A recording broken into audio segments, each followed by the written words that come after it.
વડનગર નજીક કુંઢાઈનાળા અને ઉણાદ ગામ વચ્ચે આજે એક એસટી બસ અને લોડિંગ ટ્રક વચ્ચે જોરદાર અકસ્માત સર્જાયો. અકસ્માતમાં બસ પલટી મારી જતાં મુસાફરોમાં હાહાકાર મચી ગયો હતો. બ્રેક ફેલ થતાં ટ્રક બસ સાથે અથડાઈ. હિંમતનગર વિભાગની ઈડર ડેપોની લોકલ બસ ઈડરથી ખીરાલુ તરફ જઈ રહી હતી. આ દરમિયાન સામેથી પૂરપાટ ઝડપે આવી રહેલી રાજસ્થાન પાસિંગની ખીલાસરી ભરેલી લોડિંગ ટ્રકનો બ્રેક ન લાગતા ટ્રક સીધી બસ સાથે અથડાઈ હતી. જોરદાર ટક્કરના કારણે બસ રોડ ઉપર પલટી મારી ગઈ હતી.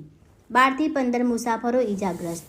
બસમાં અંદાજે 20 જેટલા મુસાફરો સવાર હતા. અકસ્માતમાં અંદાજે 12 થી 15 મુસાફરોને નાની મોટી ઈજાઓ પહોંચી છે. ઈજાગ્રસ્તોને 3 થી 4 એમ્બ્યુલન્સ મારફતે વડનગર સિવિલ ખાતે ખસેડવામાં આવે છે. બસના ડ્રાઈવરને પગના ભાગે ગંભીર ઈજાઓ પહોંચી હોવાનું જાણવા મળ્યું છે. ટ્રક ચાલકને પણ સ્થાનિકોની મદદથી બહાર કાઢીને સારવાર માટે મોકલવામાં આવ્યો હતો. સ્થાનિકો અને તંત્ર દ્વારા બચાવ કામગીરી બાદ આસપાસના ગ્રામજનો તાત્કાલિક મદદે દોડી આવ્યા હતા અને ભારે જહેમત બાદ મુસાફરોને બસમાંથી બહાર કાઢ્યા હતા. ઘટના અંગે જાણ થતાં વડનગર ડેપો મેનેજર સહિતનો કાફલો ઘટનાસ્થળે પહોંચ્યો હતો. હાલ તમામ ઈજાગ્રસ્તો સારવાર હેઠળ છે અને પોલીસ દ્વારા આગળની કાર્યવાહી હાથ ધરવામાં આવી છે. घटना कितना बढ़िया હું તો પાણી પીને હવે ખબર જ નહીં મને क्या व्यक्ति एस्टेट ઇન્ડર થી ખેરાલુ રહેતા અને કયા સાધનને એક્સિડન્ટ થયું હું ડમ્પર વાળો આવી અચાનક એસટી ના હોય કેટલા વ્યક્તિઓ ગંભીર ઇજાઓથી 107 જણા ગંભીર. જે ઘટના બની એમાં શું કહેવા માંગો છો?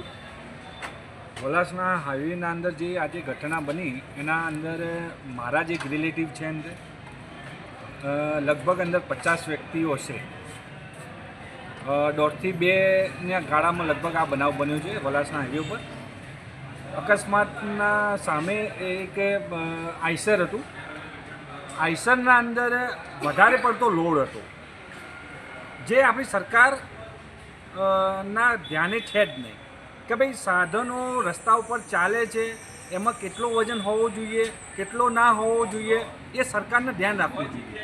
જો આઈસરના અંદર આજે વજન ઓછો હોત તો આ જે બનાવ બન્યો એ આ બનાવ ના બનતો. આજે આખી બસ જેના અંદર 50 વ્યક્તિઓ હતા એ આખી બસ પલટી ખાઈ લીધી છે. સારું કહેવાય કુદરતનું કે આજે ફેટલ નથી થયું.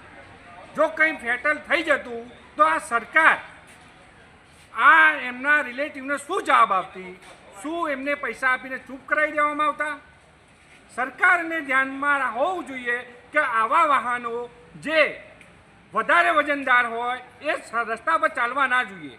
આપણા ડિપાર્ટમેન્ટો આપણે બનાવેલા છે એ ડિપાર્ટમેન્ટનું શું કામ છે? એમના અધિકારીઓ શું કરે છે?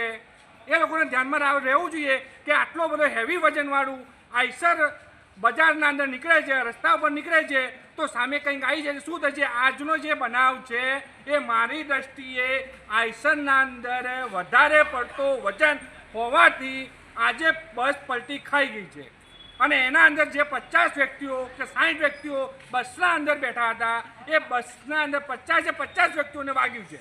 તો એનું આ જે રિઝલ્ટ આવ્યું છે એ રિઝલ્ટ હવે સરકાર શું કરી શકશે? આનું પહેલો પ્રશ્ન એક છે કે બધાને ફેટલ થયું હોત તો શું એના પરિવારજનોને શું સરકાર આપતું? શું થોડા પૈસા આપીને બંધ કરાવી દેતું? એના અવાજ દબાઈ દેતા? ઇજાગ્રસ્ત વ્યક્તિઓને તે એમના પરિવારની શું માગણી છે? મારી તો એક જ માગણી છે કે અત્યારે ડેપો મેનેજર સાહેબ શ્રી આ હોવા જોઈએ એની બરાબર, પીઆઈ સાહેબ શ્રી અત્યારે હોવા જોઈએ, આપણા જિલ્લાના કલેક્ટર સાહેબ શ્રી હોવા જોઈએ. દરેક જે બી કાયદેસરના સરકારી ધારા ધોરણ મુજબ જે બી એમએલએ હોય એમપી હોય એ દરેક વ્યક્તિ અહીંયા હાજર હોવા જોઈએ અને તાત્કાલિક ધોરણે જે પણ વ્યક્તિઓને જે પણ વાગ્યું છે એનું મુઆવજો આજને આજ એમને હાથો હાથ આપીને અહીંથી રવાના કરવા જોઈએ. જે સિરિયસ વ્યક્તિઓ છે એમને સારી હોસ્પિટલમાં રિફર કરવા જોઈએ એવી અમારી માગણી છે.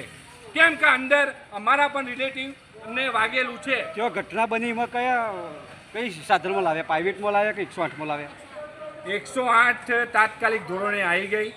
બીજા વ્યક્તિઓ 108ના અંદર ના સભાએ એમને પ્રાઇવેટમાં બી લાવવામાં આવ્યા છે. એટલે આજુબાજુના વ્યક્તિઓ જાગૃત હતા, એમને તાત્કાલિક ફોન કર્યો અને બધું વસ્તુ સામગ્રી આવી ગઈ અને લોકોને અહીંયા વડનગર સિવિલ હોસ્પિટલમાં રિફર કરવામાં આવ્યા છે. કેટલા વ્યક્તિઓની ઇજાગ્રસ્ત થઈ? લગભગ બસના અંદર 50થી 60 વ્યક્તિઓ હતા અને મોટાભાગના દરેક વ્યક્તિને વાગવામાં આવ્યું છે. ગંભીર વ્યક્તિ કેટલા વ્યક્તિઓથી ઇજાગ્રસ્ત? ગંભીર વ્યક્તિઓના અંદર જે 60થી 65 વર્ષની ઉંમર છે, 50 વર્ષની ઉંમર છે, એ લોકોને વધારે વાગવામાં આવ્યું છે, કેમ કે બસ આખી પલટી ખાઈ ગઈ છે. એના કારણે એમનું બ્લડિંગ વધારે નીકળી ગયું છે.